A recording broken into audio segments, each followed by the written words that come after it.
Security alert! Movement around the convoy! The security chief's voice echoed over the radio.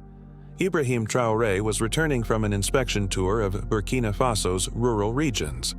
But when he saw a small child standing in the middle of the road, he instinctively ordered the convoy to stop. Despite all his guards' objections, he stepped out of his vehicle. The child walked toward him with a letter and a faded photograph clutched tightly in his hand. "I want justice for my father," said the child, his eyes filled with tears. "He died in your mines." When Traoré opened the letter, his knees weakened at what he saw. The presidential convoy of 5 black SUVs was traveling on the dusty road connecting the northern mining region to the capital, Ouagadougou. The road cut through small villages and arid landscapes where the red earth stretched as far as the eye could see. It had been a long day of inspections at the gold mines, which were vital to Burkina Faso's economy, but also a source of controversy due to their working conditions. Inside the central vehicle, Ibrahim Traoré sat reviewing documents from the inspection. The mines had recently been nationalized, taken back from French control, a move that had created international tension but was celebrated domestically as a step toward true independence. "Sir, we'll be reaching the capital in approximately 1 hour," said his aide, Major Diallo, checking his watch. Traoré nodded, his mind still occupied with what he had witnessed at the mines. Despite the change in ownership, conditions remained difficult. Safety protocols were inadequate, and many workers still faced daily risks. "We need to accelerate the safety improvements," Traoré said, making a note in his folder. "The nationalization cannot just be symbolic. Our people deserve better working conditions."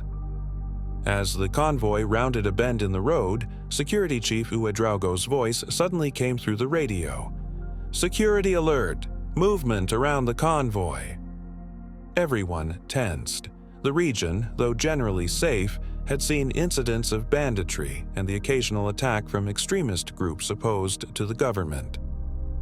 Traoré looked out the window, expecting to see armed men or suspicious vehicles. Instead, he saw a small boy, perhaps 8 or 9 years old, standing alone in the middle of the road, directly in the convoy's path. "Stop the vehicle," Traoré ordered immediately. "Mr. President, this could be a trap," protested Ouedraogo, his voice tense. "Child decoys have been used before." "Scan the area," Traoré commanded, "but stop the vehicle." The convoy came to a halt, security personnel immediately fanning out, weapons at the ready, scanning the surrounding area for threats. But there was nothing, just the empty road, the vast landscape, and the small boy standing resolutely in their path. The child wore faded blue shorts and a white t-shirt that had seen better days. His feet were covered in dust, and in his hand, he clutched what appeared to be papers. "I'm going out," said Traoré, already reaching for the door handle. "Mr. President, I strongly advise against this," Ouedraogo insisted. "At least let us secure the area first." "There's just a child," Traoré said firmly, "and he's looking for someone to listen." Before anyone could protest further, Traoré had stepped out of the vehicle. The heat hit him immediately, the harsh sun beating down on the dusty road. 4 security officers positioned themselves around him, their eyes constantly scanning for threats. The boy didn't move, watching as Traoré approached. There was no fear in his eyes, only determination and a deep sadness that seemed too heavy for someone so young. When Traoré was a few steps away, the boy spoke. "Are you President Traoré?" he asked in a small but steady voice. "I am," Traoré confirmed, kneeling down to be at eye level with the child. "What's your name?" "Moussa," the boy replied. "Moussa Konate." "Why are you here all alone, Moussa?" "Where is your family?" The boy's expression hardened, a flicker of pain crossing his face. "My mother is at home. She is sick. My sister is caring for her." He paused. "My father is dead." Traoré felt a pang in his chest. Too many children in Burkina Faso grew up without fathers, lost to poverty, disease, or conflict. "I'm sorry to hear that, Moussa." The boy extended his hand, holding out what Traoré now saw was a worn envelope and a faded photograph. My father worked in the Sangor gold mine. He died last year in a tunnel collapse. They told us it was an accident, but my father knew better. Traoré carefully took the offered items. The photograph showed a smiling man in his 30s, his arm around a younger Musa, standing against the backdrop of a mining facility.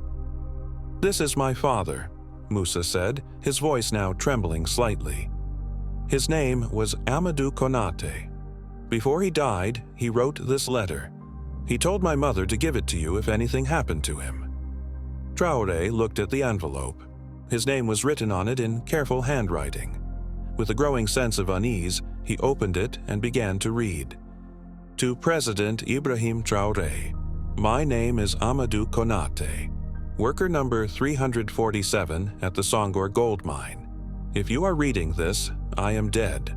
I am writing to you because I have discovered something that puts my life in danger, but that you need to know. The French company that operated this mine before nationalization, Minerais Global, did not leave completely. They are still controlling operations through local managers they bribed. They deliberately ignored safety warnings about Section 5 of the mine, where I work. The tunnels are unstable, but they continue operations because the gold deposits are rich there. Worse, I have documentation proving they falsified safety reports. They also hide the true amount of gold extracted, secretly sending much of it to France without paying taxes or royalties to our country. 3 other workers who discovered this have already died in accidents. I fear I am next. If something happens to me, please investigate. The evidence is hidden in my home, under the floorboard beneath my bed. For the future of my children and for Burkina Faso, please bring these criminals to justice. Amadou Konate. Attached to the letter were several photos of documents, safety reports with clear evidence of tampering, secret ledgers showing the real extraction numbers, and names of officials who had been bribed. Traoré's hands trembled as he finished reading. His knees felt weak, and for a moment he struggled to maintain his composure. This wasn't just corruption or negligence. It was a deliberate conspiracy that had cost lives and stolen from his country's future. He looked at Musa, this small boy who had braved so much to deliver this message. The child's eyes were filled with tears now, but also with a desperate hope. "I want justice for my father," Musa said in his native dialect mixed with French. "He said you would listen. He said you care about the people, not just power." Traoré felt his own eyes growing moist. He placed his hand gently on Musa's shoulder. "Your father was a brave man, Musa, and so are you."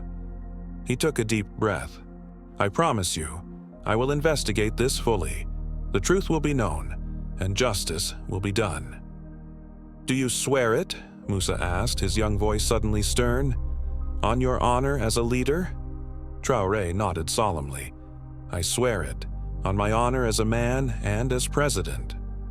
Musa studied his face for a long moment, then nodded, apparently satisfied with what he saw. "Where do you live, Musa?" Traoré asked. "How did you get here?" "We live in Sangor village near the mine," the boy explained. "I walked here because I knew your convoy would pass today. My uncle works at the mining office, he told me." "You walked?" Traoré was stunned. Sangor village was over 15 kilometers away. Musa nodded matter-of-factly. "It took all morning." Traoré turned to Major Diallo, who had approached cautiously. "We're taking Musa back to his home, and then I want a full investigation team at the Sangor mine by tomorrow morning." "Yes, Mr. President." Diallo nodded, already reaching for his phone. "And find out which officials were responsible for overseeing the mine's transition to national control," Traoré added, his voice hardening. "I want to know who allowed this corruption to continue." Traoré turned back to Musa. "Would you ride with me to your village? I'd like to meet your mother and sister and to see what your father hid beneath the floorboards." For the first time, Musa smiled, a small, cautious smile that nevertheless transformed his young face. "Yes, Mr. President, my mother won't believe it." Traoré led the boy to his vehicle, ignoring the concerned looks from his security detail. As they drove toward Songor village, Traoré kept thinking about Amadou Konaté's letter. He had promised the people that nationalization would mean true independence and better lives. Instead, corruption had allowed the exploitation to continue, just under a different name. "Musa," he said quietly, "thank you for your courage today. Your father would be very proud." The boy looked up at him, his eyes still wet but now burning with purpose rather than just pain. "Will the bad people be punished?" "Yes," Traoré answered with absolute certainty. "No matter who they are. This I promise you." 2 weeks later, Ibrahim Traoré stood before the national television cameras. Behind him was a large screen showing photographs of the Songor mine. "Today, I address the nation with both sadness and determination," he began. "Sadness because we have uncovered a conspiracy of corruption that has cost the lives of our citizens and stolen our national resources. Determination because we will right these wrongs." He recounted the story of Musa and his father's letter, though he did not show the boy's face or reveal his full name to protect his privacy. He then detailed the investigation's findings. 17 officials have been arrested, including 3 former ministers who accepted bribes. The French company Minerais Global continued to secretly control our mines even after nationalization, falsifying safety records and smuggling gold out of our country. He paused, his expression grave. But this is not just about punishing the guilty. It is about building a better future. Today, I am announcing the Amadou Konaté Mining Safety Act, which will establish the strictest safety protocols in West Africa. Additionally, we are creating the Miners' Family Compensation Fund for those who have lost loved ones to these criminal practices. The camera cut to show a small crowd gathered in the presidential palace. Among them was Musa, standing beside his mother and sister. The boy's face was solemn but proud. "Most importantly," Traoré continued, "we must learn that true independence cannot exist without vigilance. Foreign interests will always try to maintain their control, even when they appear to have left. We must be ever watchful." He looked directly into the camera, his voice growing more passionate. "A nation's resources belong to its people, all its people, not to corporations, not to corrupt officials, and not to foreign powers. Today, we take another step toward making that ideal a reality." After the broadcast, Traoré invited Musa and his family to his office. The boy's mother, still weak but determined to come, thanked the president with tears in her eyes. "Amadou would be at peace now," she said softly. "He always said the truth would win if it found the right ears to hear it." Traoré knelt before Musa. "Your father was a hero, Musa. Because of his courage and yours, many lives will be saved." He presented the boy with a small box. Inside was a medal, the national honor of Burkina Faso, rarely given to civilians. It was engraved with both Amadou's and Musa's names. "This medal is usually for soldiers and statesmen," Traoré explained. "But true courage comes in many forms. Sometimes it is a boy standing alone on a dusty road, carrying nothing but the truth." Musa took the medal, his small fingers tracing the engraving. "Thank you, Mr. President," he said. Then, with the directness of a child, he asked, "Will you make sure the mines are safe now, so no more children lose their fathers?"